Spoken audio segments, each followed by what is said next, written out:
प्रिय छात्रों, एनसीईआरटी गणित कक्षा 10वीं में आप सभी का स्वागत है।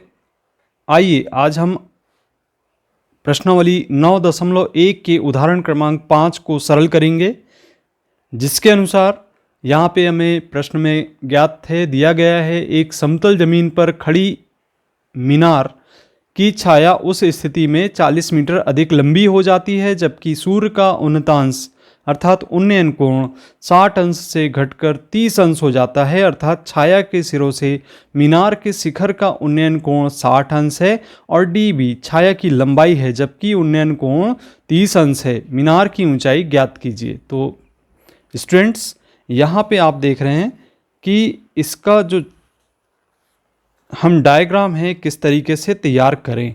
सबसे पहली बात तो यह आती है कि यहाँ पर एक समतल जमीन पर खड़ी मीनार की छाया की बात हो रही है। तो यहाँ पे हम देख लेते हैं कि ये हमारी मीनार है AB और इसकी छाया की लंबाई जबकि उस स्थिति में 40 मीटर लंबी हो जाती है जबकि सूर्य का उन्नतांश 60 अंश से घटकर 30 अंश हो जाता है। तो पहले स्थिति में मीनार की छाया की लंबाई BC है और अगली स्थिति में छाया की लंबाई BD के बराबर हो जाएगी जबकि 60 अंश से घटकर जो उसका उन्नयन कोण है वह 30 अंश हो जाता है। तो आपको चित्र कुछ इस तरीके से तैयार करना होगा और फिर इसके बाद dB छाया की लंबाई है, ये dB कुल छाया की लंबाई है जबकि उन्नतांश इसका अर्थात उन्नयन कोण 30 अंश है और यहाँ पे मीनार की ऊंचाई हमें ज्ञात करना है जबकि यहाँ पे D और C बिंदुओं के बीच की दूरी 40 मीटर ज्ञात है। तो यहाँ पे वैसे ही कह रहे हैं कि 40 मीटर अधिक लंबी हो जाती है, तो ये 40 मीटर अधिक लंबी हो गई। यदि हम यहाँ पे B और C के बीच की दूरी को x मान लें तो BD का मान x धन 40 हो जाएगा। और यहाँ पे हम देख रहे हैं कि मीनार AB है जिसको हमने h मीटर मान लिया, तो h हम मीनार की ऊंचाई को मान लेते हैं। तो यहाँ पे हमने सबसे पहले मान लिया कि मीनार AB की लंबाई h मीटर तथा BC x मीटर है और प्रश्न के अनुसार हमें चूंकि dB BC से 40 मीटर अधिक लंबी है कह रहा है, तो हम इसे कुछ इस प्रकार से लिख सकते हैं dB बराबर 40 धन x मीटर, ये हमारे मीनार की छाया की लंबाई होगी। अब यहाँ पे आप देख रहे हैं कि दो समकोण त्रिभुज बन रहे हैं, पहला ABC और दूसरा बन रहा है ABD। तो दोनों समकोण त्रिभुज को लेकर हम इसको हल करते हैं। तो पहली स्थिति में देखते हैं समकोण त्रिभुज ABC में, इस समकोण त्रिभुज ABC में हम देख रहे हैं कि यहाँ पर जो लंब है और ये आधार है ये हमें ज्ञात हैं। तो लंब और आधार को लेते हुए हमें एक अनुपात लेकर चलना पड़ता है जिसको हम tan थीटा के रूप में जानते हैं। तो इसे हम लिख सकते हैं tan थीटा, और थीटा का मान चूंकि यहाँ पे 60 अंश है तो हम यहाँ पे 60 अंश लिख देते हैं। और यहाँ पे लंब आप देख रहे हैं कि AB है और जो आधार है वह है BC। तो इस प्रकार से हमने लिख दिया।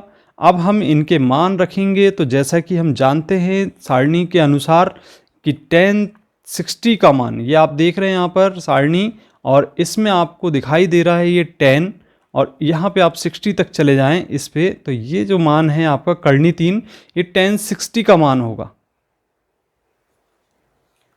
तो इस प्रकार से यहाँ पे tan 60 का मान हम कर्णी 3 रख देते हैं और AB का मान हम h मान के चल रहे हैं और BC का मान x लेते हुए चल रहे हैं।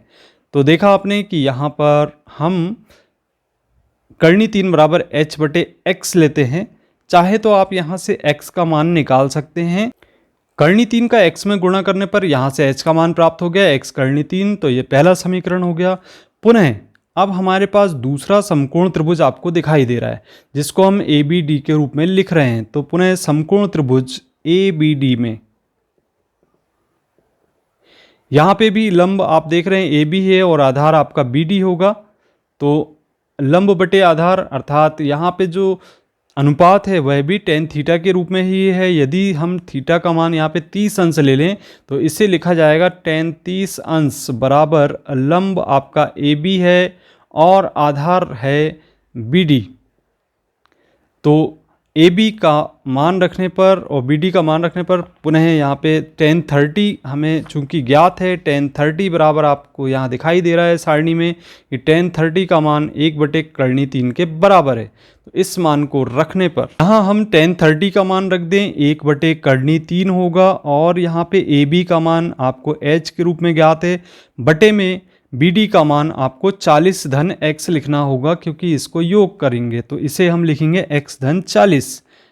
अब देखिए यहाँ आप h का मान समीकरण 1 में देख रहे हैं, x करनी 3 के बराबर है, तो हम समीकरण 1 से h का मान यहाँ रख देते हैं। तो यहाँ लिखेंगे हम समीकरण 1 से h का मान रखने पर, तो यहाँ होगा 1/3 बराबर h के स्थान पे x करनी 3 लिखेंगे, बटे यहाँ पे x धन 40 होगा। तो ये हमने लिख दिया यहाँ पर समीकरण 1 से।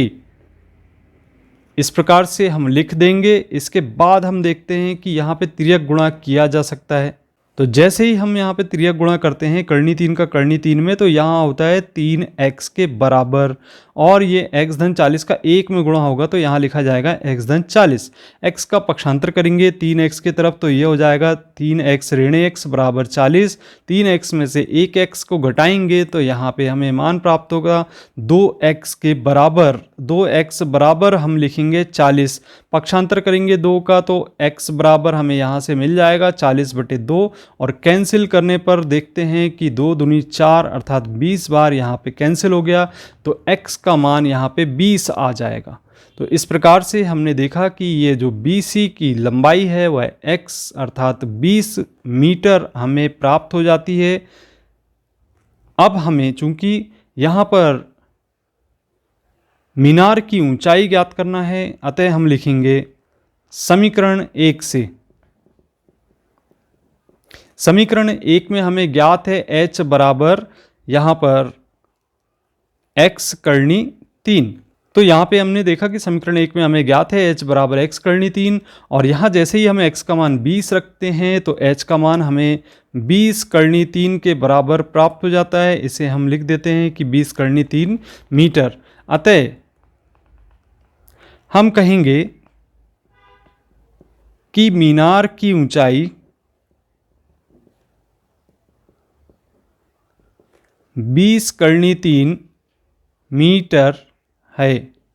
इस प्रकार से हम मीनार की ऊंचाई ज्ञात कर लेते हैं। इस प्रश्न में आपको किसी भी प्रकार की कोई समस्या या शंका हो आप इसके समाधान के लिए कमेंट कर सकते हैं और यदि आपने पिछला वीडियो नहीं देखा है तो आप यहाँ एंड स्क्रीन पर भी देख सकते हैं और यदि आपने पिछले अध्याय 8 त्रिकोणमिति का परिचय भी नहीं देखा है तो उसको भी आप यहाँ पे एंड स्क्रीन पर उसकी प्लेलिस्ट देख सकते हैं। उसको आप क्लिक करके ओपन कीजिए, आपको पूरी वीडियो आपको वहाँ पे मिल जाएंगे उदाहरण और प्रश्न सहित। तो मिलते हैं हम अगली वीडियो में। धन्यवाद।